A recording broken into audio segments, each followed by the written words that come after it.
Hi everyone, I'm Tanaaz from foreverconscious.com and this is your weekly energy forecast for the week of February 16th. On February 18th this week, we move out of air sign Aquarius into water sign Pisces. So when we're in Aquarius season, there's a lot of energy in our mental space. We may be inspired to think deeply, have to really use our kind of cognitive processes. When we move into Pisces season, even though Pisces is a water sign and it tends to be a little bit more feeling based and intuitive, it really is an all energy sign. So what I mean by that is we don't get concentrated energy just in our head, or like say for Capricorn season, which is very grounded, we get a lot of energy in our lower half of our body. With Pisces, we kind of feel it all over. We feel the energy from top to bottom. And so it's a really important time of the year to honor that, to nurture that, to come back to mind, body, soul, to feel grounded, to feel mentally balanced, and to also work on our emotional and heart space.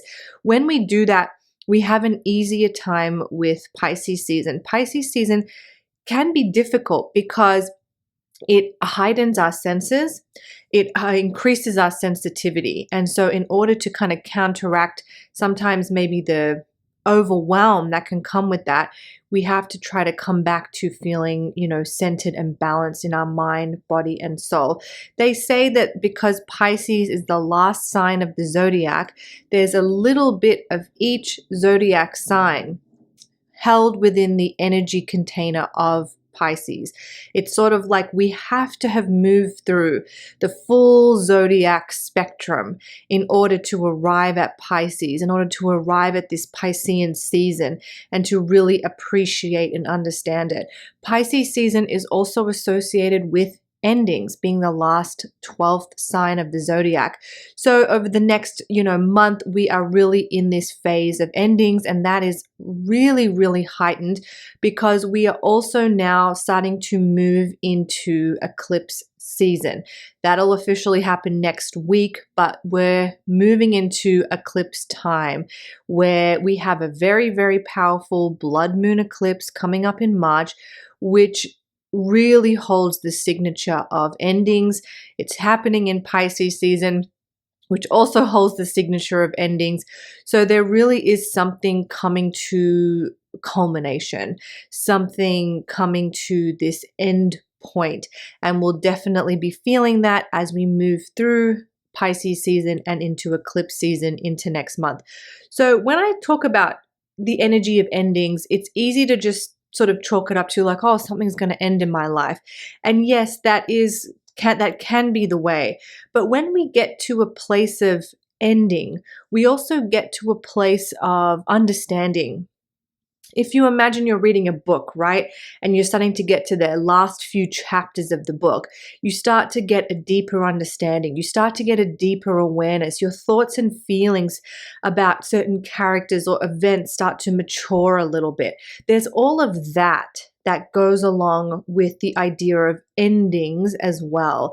Just this idea of understanding, of kind of knowing where you sit with it all, and kind of feeling that sense that you're reaching sort of the end of the road with something that you've been going through. So I know it's easy to kind of just focus on, oh, something's going to end, but there's sort of this whole process that happens to reach that point. And maybe that's something you can also kind of ruminate on or reflect on as we move through the next few weeks, but especially this week as we move into Pisces season. How have you grown? How have you evolved since the start of the astrological year, which happens on the March equinox? So go back to March 2024. How has your life changed? How have you evolved? How have you grown? Where are you today that is so different or so similar from where you were back then? And how do you feel about that?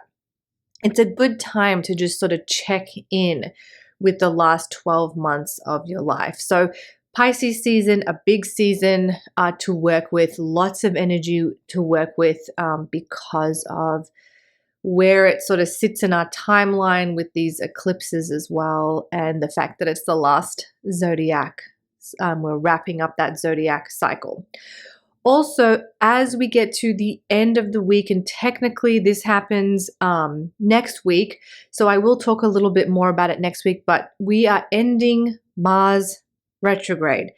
Next time I see you, Mars retrograde will be finishing, wrapping up. Mars will station direct. Now, this is a little bit of a trick because Mars takes a little bit of time to get out of its retrograde energy. But with it ending its retrograde and stationing direct, we are going to start to feel some forward momentum starting to build. So let's go back to what Mars retrograde has been all about since December of last year, or really since October of last year. We have been working with this idea of recalibrating our energy system, recalibrating what motivates us, what drives us, what forces us to act, what inspires us to act. All of that has been under review, under recalibration with this Mars retrograde. And in that time, we may have felt a little sluggish. We may have felt we're taking a step forward only to have to take 2 steps back. Well, with Mars going direct on the 22nd, 23rd, we will start to feel that forward momentum happening, a little bit more of clarity when it comes to what motivates us and what inspires us. But it's slow. Don't expect the penny to drop straight away. There's a slow process, which is really running all the way through till April, of starting to kind of get, okay, some forward momentum. We're not moving backwards anymore. We're moving forwards.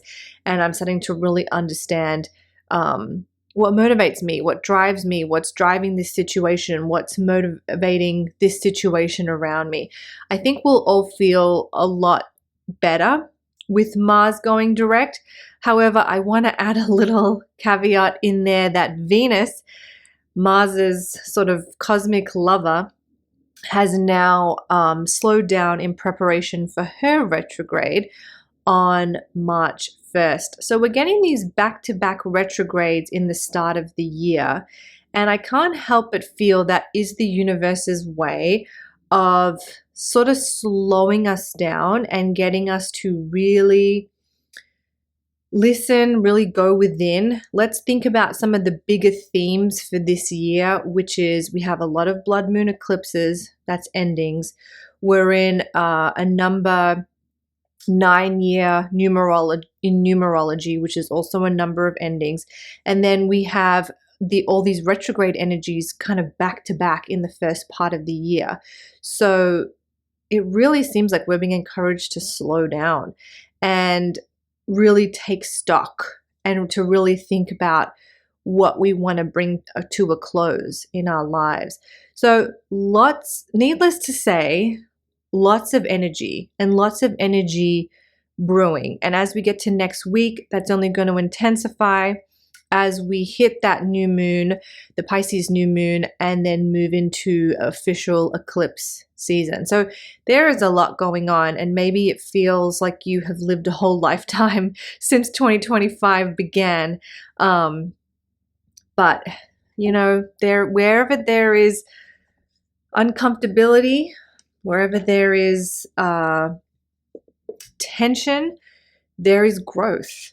And the full moon we had last week, and I'm just shuffling up the cards. I'm back to doing the card pulls because I'm home now. Cosmic Astrology Oracle from my deck. That was really something that the full moon last week was showing us, that it brought a lot of tension, but also a lot of growth. So hopefully you've been able to feel the growth through the tension. Hopefully you've been able to find a little bit of the peace and stability through whatever has come up that has been uncomfortable. And you know, it is kind of what we signed up here for, to experience all emotions. And I think on a soul level, it's very exciting for our souls to feel and experience and to have these emotions, even though our human selves find them incredibly uncomfortable and painful and terrible. I think on some level our soul kind of gets a kick out of it. I don't know. I don't know if that makes sense, but that's kind of what I feel on a deeper level, that our soul is just excited to experience, and it doesn't label things as bad or good. It's just the experience of it, the experience of life. So something to ruminate on. I'm going to shuffle the cards. I'm setting an intention just because there's so many energies happening. I'm just setting an intention for just whatever card we need to bring soothing, to bring guidance to the collective at this stage in our journey. Okay, let's see. Oh, I think this is pronounced Maki Maki.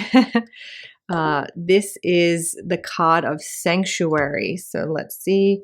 There's the symbol, and I will have a little look from the book. So Maki Maki is a dwarf planet. It lives beyond Pluto, and it is the creator god of Rapa Nui or Easter Island. Maki Maki represents fertility, which is kind of interesting because the astrological symbol looks like a uterus, doesn't it? Represents fertility and our connection with nature. As the creator of Rapa Nui, Maki Maki is considered powerful and abundant. In astrology, it indicates a need to connect and protect our environment. Well, that is kind of perfect leading into Pisces season, where our sensitivity is heightened. We really do want to protect our auric field, our heart center, our minds, our bodies, and then our external environment as well. This is in the world at large, but also in our own personal environment too. How can we work on creating an environment that feels good to us on a soul level? Just like Maki Maki created an island, we too can create our own sanctuary that is aligned with our soul and all that we wish to achieve. Perhaps this is as simple as adding some crystals or plants to your space, or perhaps a move is on the horizon. Or perhaps Maki Maki is calling you to go deeper and tend to your inner environment. This card may be a sign that it's time to venture within and reflect on how your choices, childhood conditioning, lineage, and ancestral wounds may be influencing your inner and outer environment. This is really interesting that this has come up because Mars has been retrograde in Leo, but also in Cancer for a lot of it. A lot of the retrograde has been in Cancer, and Cancer is very much connected to all of these things: childhood conditioning, lineage, ancestral wounds. So with Mars retrograde, I talk about the motivation stuff being recalibrated, but a lot of it is on a deeper level, connected to our familiar ties, our family, our childhood, our lineage. Maybe that has all been coming up for you as well. So it's really interesting that this card touched on that, because I didn't. And so I think the universe is saying, let's also look at this, because that has been such a huge part of Mars retrograde. If you want to learn more about the Mars retrograde energies and you want to dive in deeper into understanding some of this stuff about the childhood wounding and how it's all been manifesting under the Mars retrograde, check out my article. It's on foreverconscious.com. I'll drop a link in the description box below as well, and you can sort of dive deeper into understanding the journey that we've been moving through. You may also be called on to clear or heal generational patterns with this card. So they end with you. So a couple of additional meanings of this card: bring nature into your home, recognize traumas can sometimes be inherited, allow your space to be a reflection of your higher self, write a letter of healing to your inner child. Actually, if you want to do some inner child work, I have an article as well on Forever Conscious. Go search inner child. And writing a letter to your inner child, to your younger self, is one of the most powerful things I think that we can do to help kind of heal and start to unlock some of that inner child healing. Observe any conditioned beliefs or behaviors that are no longer serving you, and karmic family wounds are present in the situation you've asked about. So maybe we're all feeling some of those karmic family wounds as well right now. So that is your card. You can, if you have the deck, you can read. It's number 31. You can go and read that. I will be restocking these. I was really hoping that I would have them by the end of February. It doesn't look like that's going to happen. I have ordered them, but there have been delays with the printing, and then I do get them printed in China, so it's 30 days for them to be sent to me, and they're not even printed yet. So I don't even know if I'm going to have it before my baby comes due in April. So I don't know. So hopefully I'll have him soon. If not, well, everyone will just have to wait. All right. I'm Tanaaz from foreverconscious.com. You all have a great week, and I'll see you next time.